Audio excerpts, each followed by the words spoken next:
Hello mga bata! Good morning! Bago tayo mag-umpisa, tayo muna manalangin. Panginoon namin Diyos, maraming salamat po sa ibinigay ninyong pagkakataon upang kami ay muling matuto. Bigyan niyo po kami ng lakas ng pangunatawan at isipan upang aming maunawaan at maisagawa ang aming aralin sa araw na ito. Good morning! Ngayong araw na ito, ating kantahin ang ating awit ng alpabasa.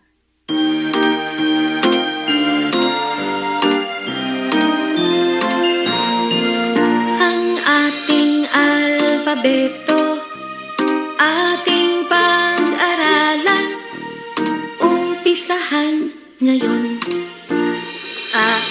Aso, bola, cactus, daga, eroplano, french fries, gatas, hipon, ilaw, jeepney, keso, lamok, medyas, noo, okra, pato, quezon, rosas, sisiw, tigre, ubas, pinus, watawat, xylophone, yoyo, zebra, ngipin niya, ating alpabeto, madaling pag-aralan, at huwag mong kakalimutan,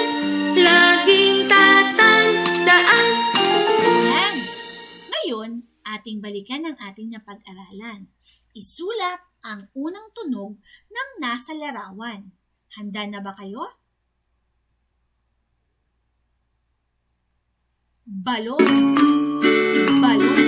Ano ang unang tunog ng balon? Balon. Ang tamang sagot ay B. B. Ngayon naman, salamin. Ano ang unang tunog ng salamin?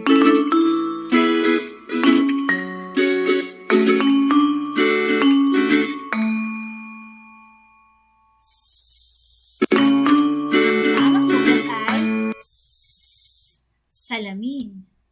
Next, manika. Manika. Ano ang unang tunog ng manika?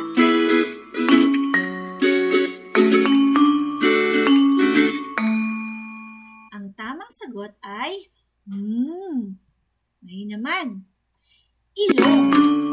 Ilong. Ano ang unang tunog ng ilong?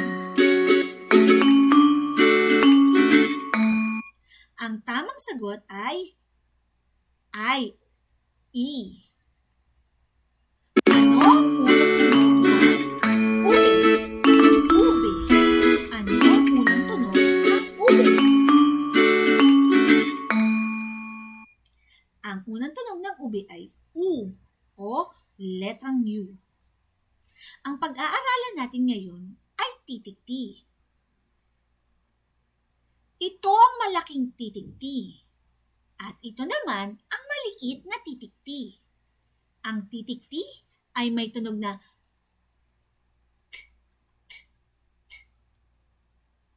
Para mabuo ang tunog ng letrang T, ilabas ng bahagya ang ating dila at kagatin ng bahagya. Sabay-sabay, bigkasin natin ang tunog ng letrang T.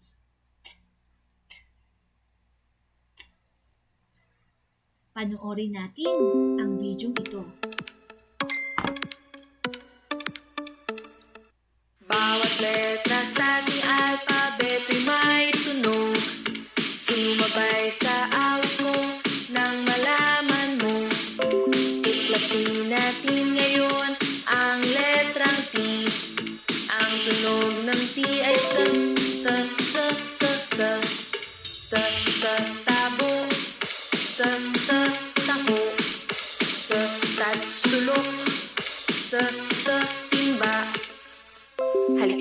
bigkasin natin muli. Ta ta ta ta ta ta ta ta ta ta ta ta ta ta ta ta. Letrang T.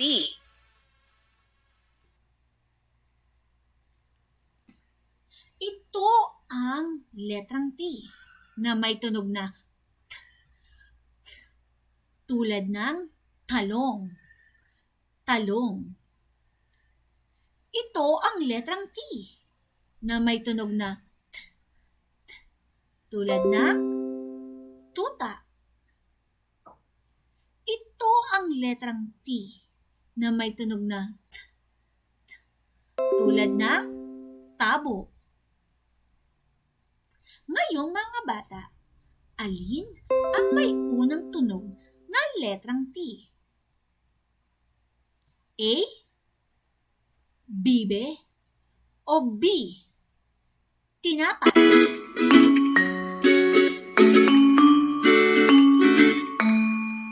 Ang tamang sagot ay B, tinapay. Alin ang may unang tunog na A, telepono, o B, uling?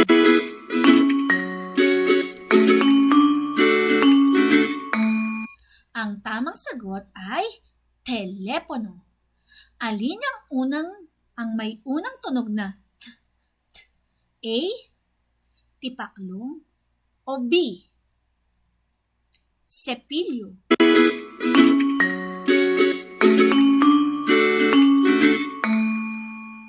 Ang tamang sagot ay tipaklong. Alin ang may unang tunog na t? A, buko, o B, taho?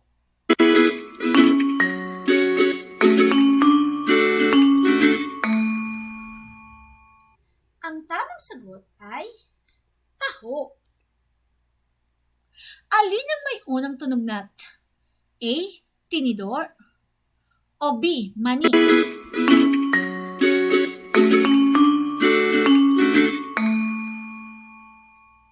Ang tamang sagot ay A, tinidor. Ngayon naman, pag-aaralan natin ang pagsulat ng malaking titik T at maliit na titik T. Sa malaking titik T, isa, dalawa. Samantalang sa maliit na titik T, ganun pa rin, isa, ngunit ang pahalang na linya ay sa pulang linya, dalawa. Ngayon, ating kantahin ang tunog ng titik T. Ang tunog ng titik T ay t, t, t. Sabay-sabay nating kantahin.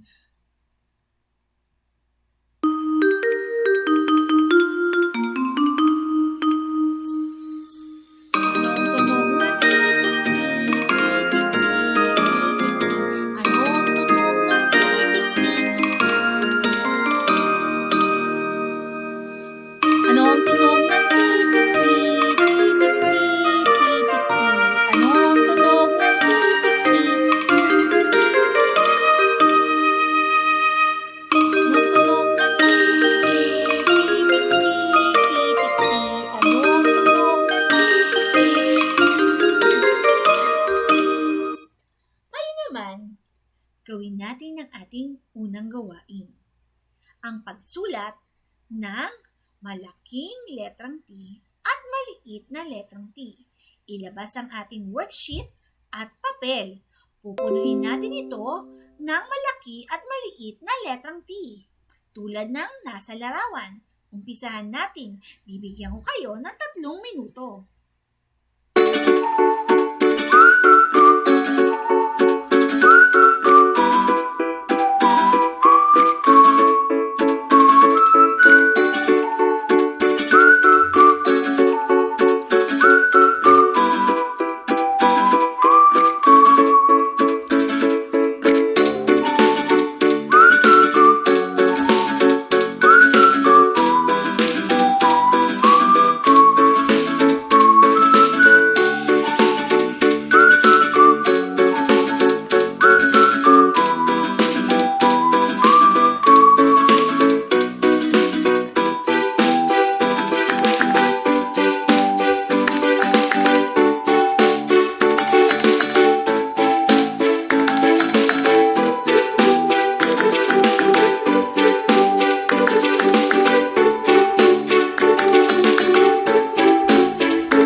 inyong sulatin.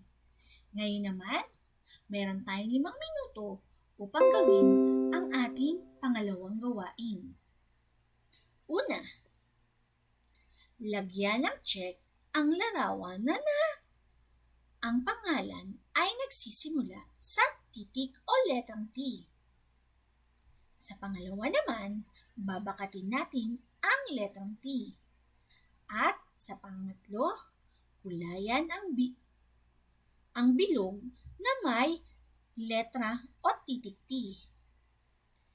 Sa pang-apat, isulat ang titik na T para mabuo ang salita. Bibigyan ko kayo ng 5 minuto. Tayong magsimula.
Dapat tapos na kayo sa inyong gawain.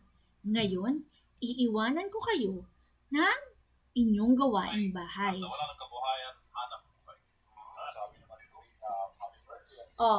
Ang gagawin nyo naman ngayon ay maghahanap ng bagay o gamit sa loob ng inyong bahay na nagsisimula sa letrang T. Uulitin ko, maghahanap kayo ng bagay o gamit sa loob ng inyong bahay na nagsisimula sa letrang T. Magpa-picture kayo kasama ang bagay na ito at isend sa inyong guro. Paalam! Maraming salamat!